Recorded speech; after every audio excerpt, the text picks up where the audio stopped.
Nicati Arabaci, a man whose name strikes fear and commands respect.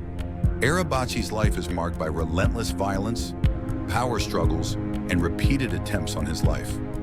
But what if I told you one of these assassination attempts wasn't orchestrated by a rival gang, but by someone within his own circle? This is the story of how Nicati Arabaci dodged death time and time again, while the line between friend and foe blurred dangerously close. Before we delve into the assassination attempts, let's first understand who Nicati Arabaci is.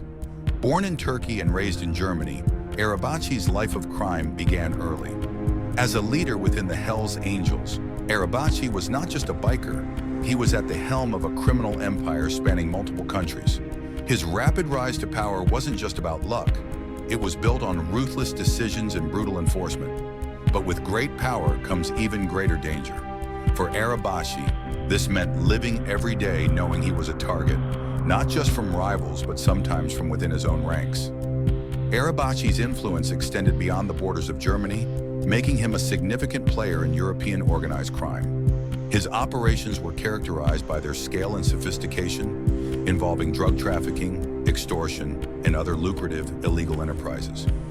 However, with increased power came increased scrutiny from law enforcement and growing animosity from rivals who were eager to challenge his dominance. As Arabaci's empire grew, so did the threats against him, culminating in numerous assassination attempts that would shape his criminal career. Arabaci's ascent to power was not without conflict. His expansionist ambitions inevitably led to clashes with rival gangs like the Bandidos, and even within the ranks of his own allies. These rivalries were not just business disputes. They were deeply personal, filled with betrayals and violent showdowns. But the greatest threat came from the shadows, trusted lieutenants and supposed allies who saw Arabaci's position as an opportunity to strike. How do you survive when the threat could be from the very people sworn to protect you? These internal conflicts often escalated due to Arabaci's uncompromising leadership style. Known for ruling with an iron fist, Arabaci did not tolerate dissent or failure, leading to several high-profile expulsions and purges within the Hells Angels. These actions, while consolidating his power, also bred resentment and fear, planting the seeds for future betrayal. Arabaci's inner circle was a hotbed of tension, where loyalty was constantly tested, and the price of defection could be death. Our story of survival begins with the first major assassination attempt on Nicati Arabaci. Picture this: a quiet street, a high-end SUV cruising through. Then out of nowhere, gunfire erupts, bullets shatter windows, and in the chaos, Arabaci barely escapes with his life. This drive-by shooting was not just a random act of violence, it was a calculated move by a rival gang seeking to cut the head off the snake. But Arabaci's survival wasn't just about evading bullets, it was a message. He knew retaliation wasn't just an option, it was necessary for survival.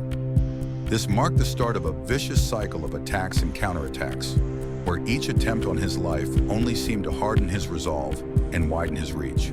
But the true shock came when evidence suggested that someone from his inner circle might have tipped off the shooters. Arabaci was not just fighting rivals, he was fighting betrayal from within. Arabaci's response to this first attempt was swift and brutal. Those suspected of involvement were swiftly dealt with, in what can only be described as a purge within his ranks. This wasn't just about revenge, it was about sending a clear message that no one, not even those closest to him, could attempt to undermine his authority without consequences. But as the bodies piled up, so did the number of people gunning for Arabaci. His actions made him a prime target for rival gangs, law enforcement, and even ambitious underlings looking to rise through the ranks. This cycle of violence escalated to a point where no one was safe. Not his associates, not his family, and not even Arabaci himself. The second major attempt on Arabaci's life occurred in a setting that should have been safe, a cafe frequented by members of the Hells Angels. It was broad daylight when gunmen burst in, spraying bullets across the room. Arabaci narrowly escaped, but the attack left several of his associates dead. It was a stark reminder that even in supposed safe havens, Arabaci was never truly out of harm's way. This attack wasn't just another hit, it was a statement. Arabaci's enemies were growing bolder, willing to risk everything to take him down. And the most chilling part? Evidence suggested that the attack was made possible by someone who knew Arabaci's routines intimately. Once again, the specter of betrayal loomed large, forcing Arabaci to question the loyalty of those around him. In the aftermath, Arabaci's paranoia grew. He became more reclusive, rarely appearing in public without heavy security. His once open-door policy with associates tightened to the point where only the most trusted were allowed close. But even these measures couldn't completely insulate him from danger. The attacks continued, each more brazen than the last. As the violence escalated, law enforcement in Germany decided to take drastic action. Arabaci was arrested, tried, and sentenced on charges related to his criminal empire. His time in prison, however, did little to diminish his influence. Upon release, German authorities deported him to Turkey, hoping to sever his connections and curb his operations in Europe. But Arabaci's exile to Turkey didn't end the threats against his life. From his new base, he continued to pull strings, and his enemies remained just as determined. Reports of less publicized assassination attempts during this period, including poisonings and disguised hitmen, highlight the constant danger Arabaci faced. He was forced to adopt more extreme security measures, surrounding himself with loyal guards and rarely stepping out in public. The deportation was a significant move by German authorities, but it also demonstrated the limits of legal measures in dealing with a figure like Arabaci. Even thousands of miles away, his network remained active, and the violence that defined his life in Europe continued to haunt him in Turkey. Arabaci's story became one of survival, not just against bullets, but against the relentless pressure from law enforcement and rival criminals alike. The deportation only served to complicate Arabaci's life further. His operations now spanned multiple countries, making him a target on an international scale. Rival gangs, law enforcement, and old foes saw his absence from Europe as a temporary setback, not a resolution. Even in Turkey, Arabaci could not escape the shadows of his past. One of the most audacious assassination attempts during this time involved a planned car bomb that was meant to go off during a high-profile charity event Arabaci was expected to attend. But a last-minute change in his schedule saved his life, proving once again that in the world Arabaci inhabits, even good deeds can be deadly traps. This period of cross-border conflict highlighted the global reach of Arabaci's operations and the far-reaching consequences of his actions. Despite being away from Europe, his influence continued to sow discord among rival factions, prompting further assassination attempts and violent reprisals. His presence in Turkey did little to diminish the appetite of his enemies for revenge, illustrating the deeply entrenched nature of his feuds. These repeated assassination attempts forced Arabaci to rethink how he operated. No longer able to move freely, he delegated more responsibilities to trusted lieutenants. This decentralization, while making his empire more resilient, also opened the door to new internal conflicts. Lower-level members began to see opportunities to assert their own power, and occasionally these ambitions led to yet more betrayal and violence within Arabaci's ranks. Arabaci's life became one of constant vigilance, with armored vehicles, surveillance, and layers of security at every turn. This paranoia wasn't unfounded. It was a necessary adaptation to a world where trust was as fleeting as the next hit. His interactions became more limited, and his circle of trusted associates grew smaller. The psychological toll of living under such constant threat began to show as Arabaci became increasingly isolated, relying heavily on technology and intermediaries to maintain control over his operations. This isolation only heightened his paranoia, feeding a vicious cycle of distrust and preemptive violence. Living under the constant threat of death has a profound psychological impact, even on someone as hardened as Nicati Arabaci. The relentless attempts on his life have not only shaped his criminal strategy, but also his personal life. Arabaci's every move is calculated, his public appearances rare and heavily guarded. He has become a prisoner of his own power, trapped in a cycle of violence and suspicion.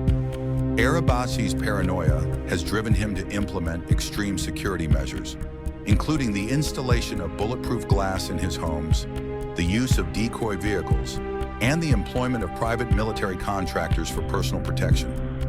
His homes are fortified like bunkers, and his lifestyle is one of perpetual lockdown. This siege mentality has extended to his family, with reports indicating that his relatives have also been targeted in failed attempts to get to him.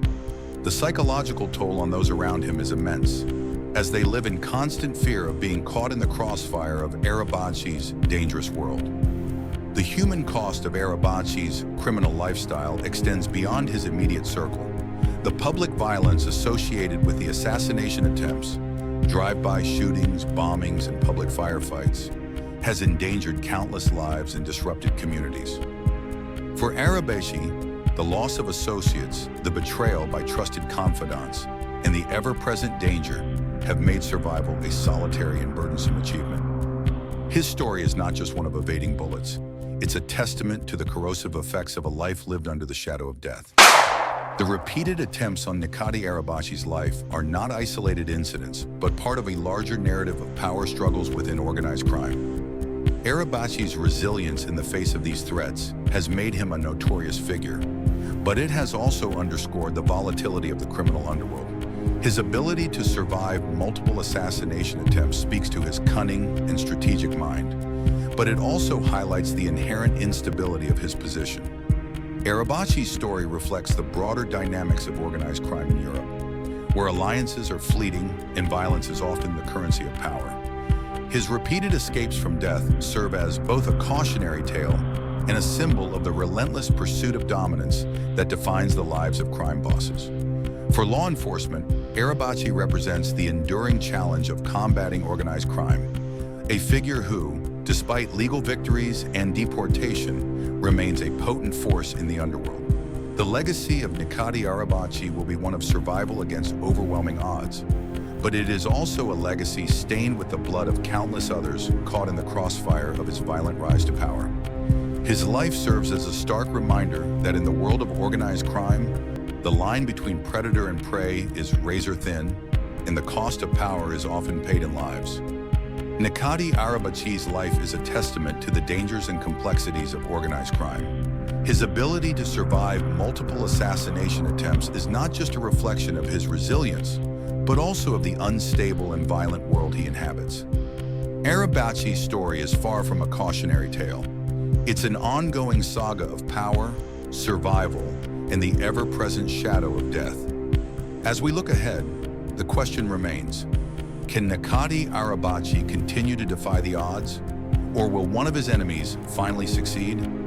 The life of a crime boss is a delicate balance of power, fear, and relentless ambition. In Arabaci's world, every decision, every alliance, and every betrayal could be his last. Turn on the notification bell so that you are the first to enjoy the most compelling documentaries about the extraordinary life of Nicati Arabaci. If you enjoyed this video, then click here for another video delving into the inner world of Nicati Arabaci.